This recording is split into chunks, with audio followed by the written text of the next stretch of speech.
Flack math! Give me some math and I'll give you some flack. Flack math!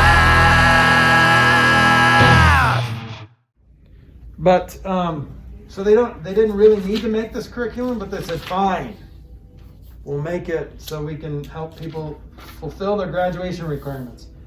So they did. So a lot of this stuff is stuff you've already learned in the same way that you learned it, because it's Saxon. Okay? All right, 24. We're going to talk about proofs. We're talking about algebraic proofs. Okay? We've done this before in other Saxon math classes. Okay?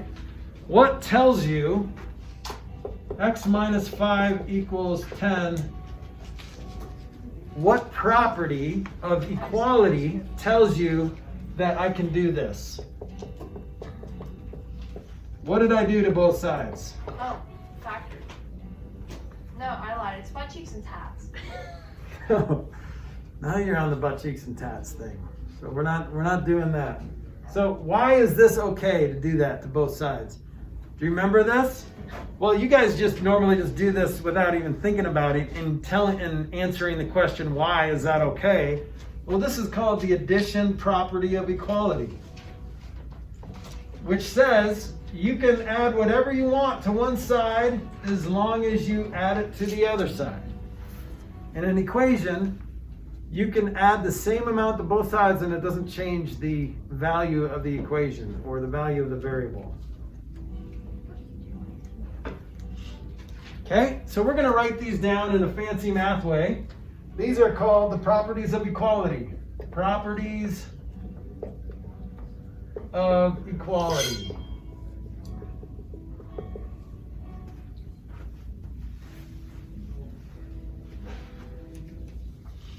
And that was just an example with numbers, but here's what they look like using letters. And you can basically substitute these letters for any number that you want. In some cases, 0 is not okay, but we'll talk about that when we get there. What's the only time 0 is not okay? Oh, because... What operation does not like zeros? Never mind, I forget everything. I learned this, I swear. I pretty much passed the class.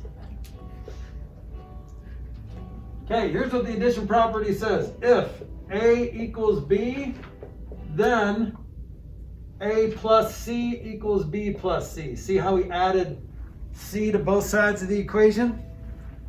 Now A, B, and C could be 0, it doesn't matter. If you add 0 to both sides of the equation, guess what? It's still equal. It's still balanced.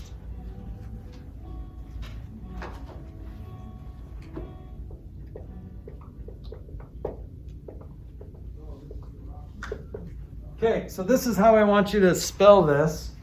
You don't have to spell out subtraction, but you have to go to at least the T, because it could be confused with the substitution property, which is different. So if you're going to abbreviate it, you can go prop equal sign. That tells me that's the substitution property of equality. So if A equals B, then what? A plus C equals B equals 2. Let's subtract something from both sides. What do you want to subtract? C.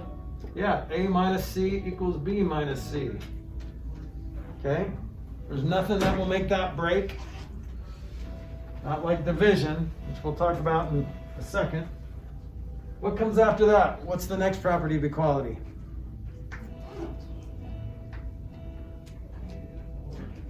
Yep, mult prop.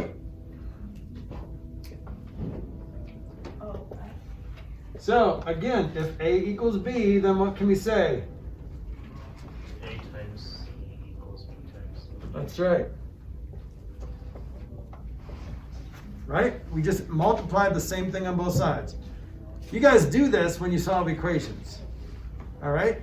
You just don't list out what they're called and justify it in your brain. Okay, it's okay to do this because of the multiplication property of equality. No, you don't do that. You just do it. All right? What's next? Oh, it's the Division. Division property. Div prop equals. Yeah. It's like A divided by like D equals B divided by D. Yep, I'm going to still use C. But do you see why here C cannot be what? 0. Right. C cannot equal 0. Because if you try to divide by 0, the universe will collapse. Okay? That's the first commandment. I used to have a poster in my room, the 10 commandments of math. The first commandment was thou shalt not divide by 0. Okay? It's like the number one rule. Hey, I remember that. Okay? So, don't divide by 0. So if you have a variable in the denominator, you have to state, you have to give a disclaimer that says, oh, C can't be 0, because if C was 0, you'd be dividing by 0. Okay? That's not, like if you forget to write C can't equal 0, I'm not going to mark things wrong, but if you do write it, when you're not asked to, then I'm going to give you extra credit. That's good. All right, so those are the operation properties of equality. Here's some more properties of equality. Symmetric. What's symmetric mean? Both on the same side. Yeah, they look the same on both sides. Okay? If A equals B, then B equals A. That is a symmetric property of equality. So if I have an equation like 3x plus 2 equals 5, I could just, if it's easier, I could say 5 equals 3x plus 2. You can just swap the sides of an equation. That's it. That's symmetric property of equality. What's the reflexive property of equality? This is a fun one. Wasn't it if A equals B, B equals C, Then A equals C. That's not the reflexive. That's called, that starts with a T. Transitive. Nice. Okay, that's the next one. But reflexive is like looking in a mirror. What does A see when he looks in the mirror? C, A. Now, what does A see? What does A find in the mirror when he looks in the mirror? Do you see what I did there? I just assumed that A was a male. I said if he looks in the mirror. That's a shame on me. I'm sorry. You're annoying. Yeah, I know. What does A A see? equals A. A equals A. That's the reflexive property of equality. The easiest property in the world. This was on the test, right? Like the first one, right? Yeah, something like that. But I think it was a property of congruence, like the line segment is congruent to itself. Okay, one more, and Tobin mentioned it. Reflective. 2 more. Transitive. Transitive prop equality. What is it again, Tobin? A to B, B to C. A equals B and B equals C. So this is kind of like a, do you remember what happens when you have a conditional inside of a conditional? What that's called? Oh, if you know this, then I'm going to give you a free problem set. What's the question? What is this thing called? If A equals B and B equals C, A conditional statement? then A equals C. Yes, it's a conditional within a conditional. So that's not what it's like the official name. no, I forgot the name. Have we learned that this year? What? Biconditional? It's not by good words, but it's not. We talked about it last week. You really think I remember 5, anything from last week? 4. Well, you remember biconditional? That's awesome. Oh, it's 3, F. What is it? 2, Bioconditional statement. 1. No, so that's a reversible. This Dang is it. syllogism. Oh. Remember, law of detachment is just one conditional. But if like you are in, if you are in 10th grade, then you are in geometry. Well, that's just a law of detachment, which isn't true, by the way. But if you are in 10th grade and you are in this room, then you are in geometry. That's like 2 if statements with 1 then statement.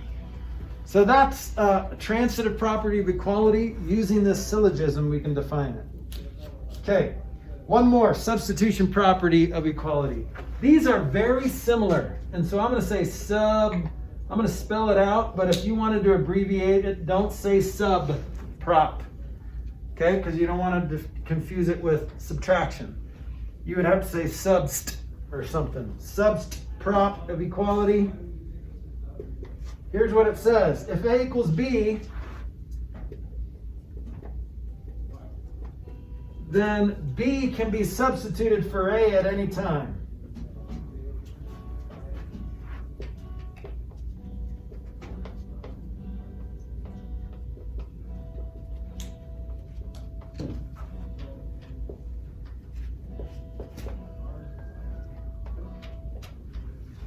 In any expression.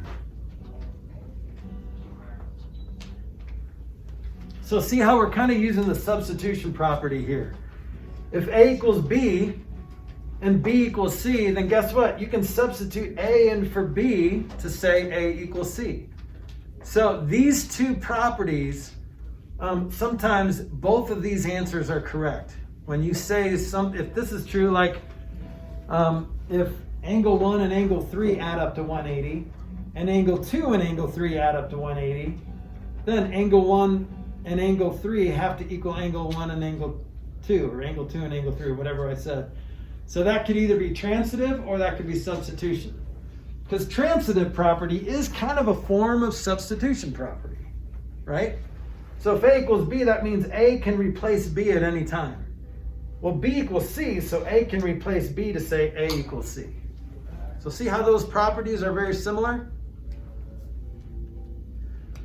Okay, so those are the properties. So when we do a proof, an algebraic proof, we're just going to do like solve an equation, and we're going to give the reasons why we're doing what we're doing. Okay?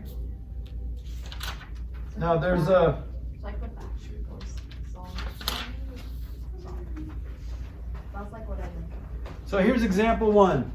Ready? I'm going to solve this equation, but I want to justify each step of the equation. Solve and justify.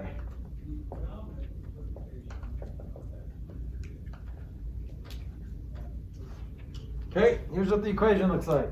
2 parentheses x plus 1. It's giving me like trauma. This is algebra, Tori. You're going to be fine. So You're you gonna mean be fine. PTSD. PASD. Wait. PTSD. Post-traumatic Post stress. algebra stress syndrome. This was like a traumatic time in my life, and I can't even copy off Gideon anymore. Good old Gideon. Gideon got us through some tough times. So I need to justify it. Yep. So what if you were to solve this equation? What would you do first? Parentheses. Yeah. So you guys look up here. This is what I'm writing down for my algebra 1 and 2 classes, and we'll eventually look at that in our pre-algebra classes. But this is a good place to start. If you want to know how to solve an equation, always simplify both sides first. The enemy of simplifying is parentheses. So how do you get rid of parentheses? What do? What's the word? What's that word? Factoring is going the opposite No, way. distribute. Yes. I remember. So this is 2x plus 2 equals x plus 9. And the reason you could do that, so we're justifying, that's just called the distributive property. Okay? I didn't write that down over here, but if you distribute, the reason why you can do that is because of the distributive property. Next Good? one is you get rid of like on both sides the like whack variables. Yeah, so get rid of the So it's whack like the variable plus or the 2, smaller variable. right? Okay, Just so minus which 2. ones? Subtraction. You can get rid of the x over here. So the next thing I say in simplifying, well, first of all, you combine like terms on the same side. There's no like terms over here. There's no like terms over here. Yeah, so I skipped it. So, you second like- step, get rid of the smaller variable term. If you have variables on both sides, you're going to get rid of the smaller variable term. So which one's smaller? X. So you So to get rid of that- subtract X from both. then it's gonna be 2 plus 2 equals 9. Okay, so what is this called? What property am I doing? Subtraction property. Okay, this is the subtraction Can we write minus property. Sure. Negative property. So you could say negative prop equals. That's fine. Oh, cool. That's what the cool kids are doing. Set. So now here's what geometry does. So the what we just did is the subtraction property of equality. But then now what we're doing is we're actually doing the subtraction. So now we're left with x plus 2 equals 9. What we did is we simplified it. So after you do math, the next step will always be simplify. And then, can't you just say, like, for this, you could write out, like, x equals 7 because 7 plus 2 equals 9? No, I think you're getting a little ahead of yourself, but why can you say x equals 7? Well, what do you do next? Algebraically. I know in your head, x equals 7. But algebraically, how would you finish solving this equation? This is do like the same giving property. Yeah, same property, subtract 2, right? Your goal is to get x by itself, so that's also a subprop equality. And now do the math. When you actually do the math, that's called simplify. So that is called an algebraic proof. We just solved an equation like we normally do in algebra, but we justified each step. This is good for you to process, and I know this sounds weird, but this is a good process in life, okay? To be able to form an argument, not that you want to be someone who argues with people all the time, but if you want to be a responsible, educated student or person or citizen, then you need to be able to argue and justify your decisions, okay? Not making excuses, but, okay, here's why I do this. Here's why I believe this. Here's why I think this law should be passed or whatever. But justify your statements, your reasoning.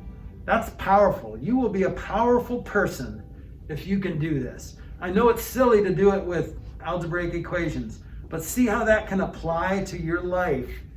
Even though you don't really do this in life. I mean, you do. I mean, you don't write it out like that, but you do that kind of math in life.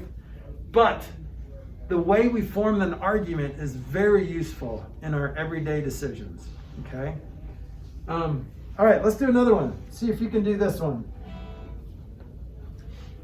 Here's 1B.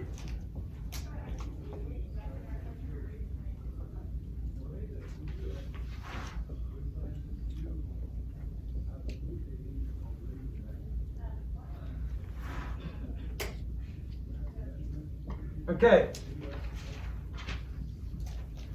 All right, so this is kind of a weird equation to solve, but we can do it. Oops, sorry. Were you guys around when this is my first year teaching here. You probably don't know, you might have siblings. But I was trying to be funny. I had this over in the class when I was across the hall. I was in that class. And I was like trying to be funny, and I was running out of the classroom. And I forgot the disc because I'm new. And I tripped over that, and I just spilled out into the hallway. And then Mrs. Sweeney was there, and she was like, "What are you doing?" I'm like, "I'm okay." Because I actually skinned my knee and everything and put a hole in my pants. Are you okay? Is there a scar? No, there might be a scar, but there was more of a scar. Emotional. I was really embarrassed. I was like trying to be funny. I spilled everywhere. It's embarrassing. But every time I hit that, and I do a lot, I think of that moment. Good times. Okay, what do we do first? What do we do when there's fractions in an equation? I die a little inside. Hallie dies a little inside. Okay, how do we get rid of fractions? Do you know what to do? Make the bottoms.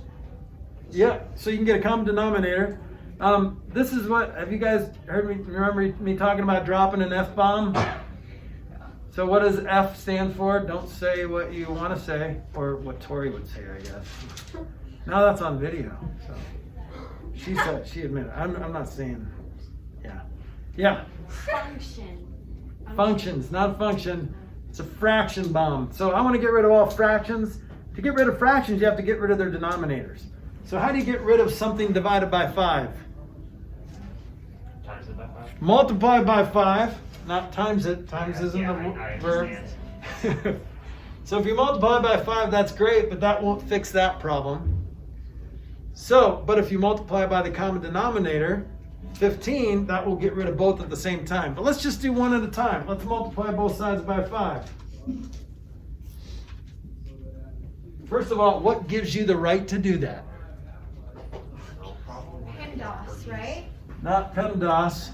What gives you the right to multiply both sides of an equation by 5?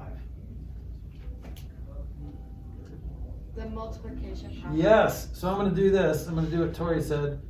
X prop equality. X is a little sketchy because it looks like an X. It's going to multiply. Okay. Now, when I simplify that, here's what I get. So the denominators completely cancel, and I'm left with a nice little 3x minus 1. But over here, they don't cancel nicely. And that's just, what is it? 10x plus 15 over 3. But now how do I get rid of that 3?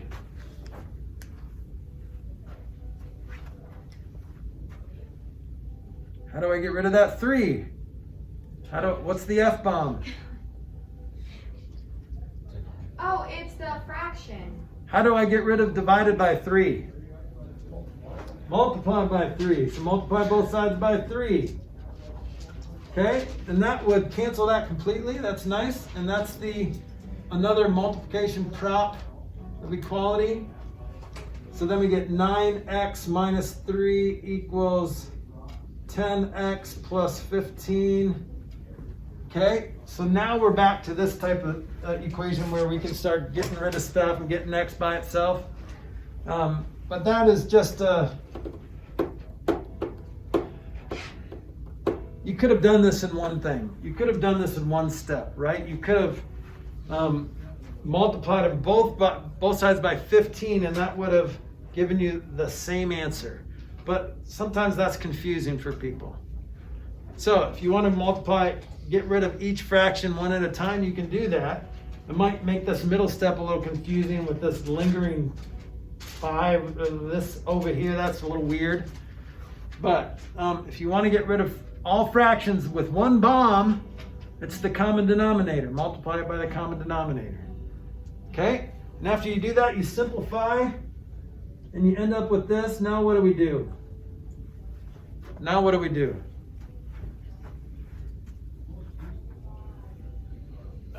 Subtraction. Okay, what are we getting rid of? 10x. 9. You could get rid of 10x, but you'll end up with a negative x over here, which is fine. But if I get rid of the smaller one, I'll have a positive x, which I like better. So let's get rid of 9x. What gives you the right to do that? So subtraction, prop, equality. Okay? All right, and then I'm going to simplify that and say negative 3 equals x plus 15. Why? Because I'm just simplifying it. Okay, now what? We almost have x by itself. We have one more thing to get rid of. 15. How do you get rid of plus 15? Okay, so what's negative 3 minus 15? So negative 18 equals x. You're done. So you did the subtraction prop again, and you simplified it for your final solution. Okay, so see how we're justifying each of those steps? So every time you write something down, so you can't really do these in your head. Write them out. Show your work, because when you show your work, it's going to be easier to justify each of your steps, because you'll see your steps. Okay? So showing your work is the only way to do these problems, because that's what it asks you to do. I remember. Okay? I remember. So this is why we've been bugging you to show your work all these years. I show my work sometimes. I do more than I used to. Yeah, that's true. Okay, so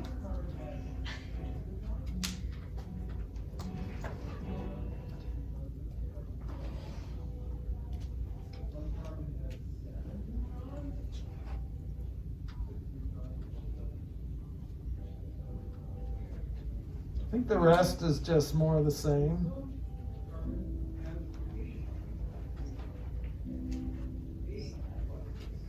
Cool.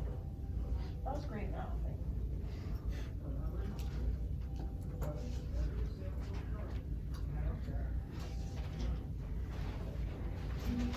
Yeah, that simplify step, if you leave that out, I'm not going to mark it wrong because it just seems like a redundant thing to say. Like going from here to here, you just subtracted 9x from both sides. That's why you can do that. So if you leave that simplify step out, that's probably fine. Yes. Do we need to mark all of the steps, such the ones that we don't know of yet, such as the distribution? That's the only one that you'll see in your homework, the distributive property. Do we need to write that down? Or Yep, okay. you do. So you could say this. The distributive property says this. A times B plus C equals AB plus AC. That's a good definition of using A, B, and C like we did here. Distributive property is A times B plus C equals AB plus AC. Okay? All right, we've got 12 minutes. I want to look at a couple of questions on the test just to make sure that you guys are getting this. May I please quickly go to the restroom? Yes. Thank you.